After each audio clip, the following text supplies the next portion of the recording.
Now you have the gym, it's time to learn how to use all that equipment in order to start triggering some serious growth. Now, how do you get muscle to grow? How can you do this from the comfort of your own home without the help or guidance that you would get by working out in a real gym? Well, let's take a look. In order to build muscle, you need to trigger hypertrophy. This is simply the technical term for muscle growth, and it actually occurs when you're resting.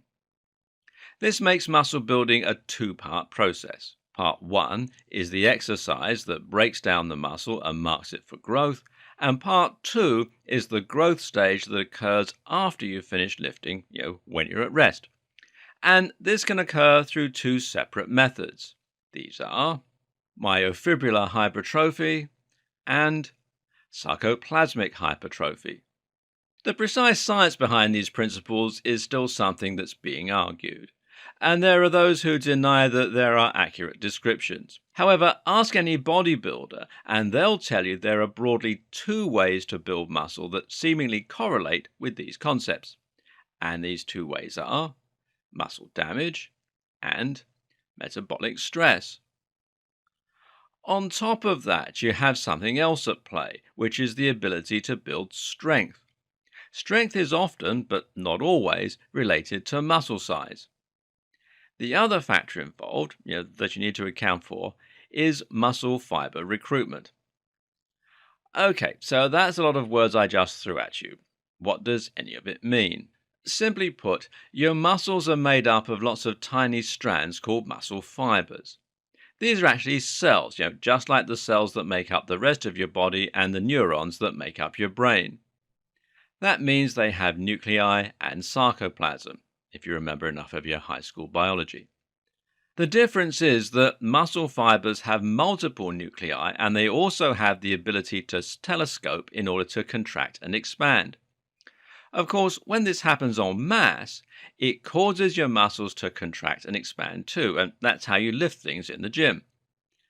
Unfortunately, there is no way you can create more muscle fibers. This is known as hyperplasia and has only been known to occur under very rare circumstances. However, what you can do is to break down the muscle in order to make it grow back thicker. You do this by lifting heavy weights to failure and especially under stretch, at which point you create micro tears in the muscle. Proteins are then used to repair those tears, which is what causes the muscles to come back larger. This is what also causes DOMS, this is delayed onset muscle soreness, and that's why you might find it hard to lift a mug of coffee the next day. This is what we call myofibrillar hypertrophy and muscle damage. The most important factor here is to overload the muscle. There are other factors too, though, such as making sure that you train the muscles from multiple angles to hit every fiber, and training with both fast and slow form in order to train the fast twitch and slow twitch fibers. Fast twitch fibers only kick in when the slow twitch fibers aren't capable of lifting, and these are naturally the thickest and strongest types of fibers in your muscles. That's why you need at least a certain amount of weight in order to recruit them. So, what does sarcoplasmic hypertrophy involve? Well, this is muscle growth caused by swelling the muscles with fluids. When you lift for long enough, you gradually pump the muscles with blood and use up your lactic acid systems, filling them with those chemicals too.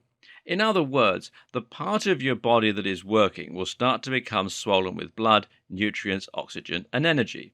And if you keep on lifting, it causes that part of the muscle to become fuller and fuller and occludes the area, like wrapping a tourniquet around it. Now, the good news. This also triggers the release of metabolites, chemicals that trigger growth, such as growth hormone and testosterone. At the same time, the muscles become more efficient at storing sarcoplasm and glycogen in order to perform for long durations. This creates a more puffy-looking muscle that can perform for longer, rather than a harder, leaner muscle that can generate more short-term power. So this is sarcoplasmic hypertrophy, and it's caused predominantly by metabolic stress. The key factor in bringing about this is time under tension, and it will lead to that feeling of pump in the gym. Both types are useful, and when you combine both forms of training, you can build more size and power. As a general rule, bodybuilders tend to train more with sarcoplasmic methods, whereas powerlifters use more myofibrillar approaches. Then there are those who say there's no such thing as sarcoplasmic hypertrophy. Yep. But it doesn't matter.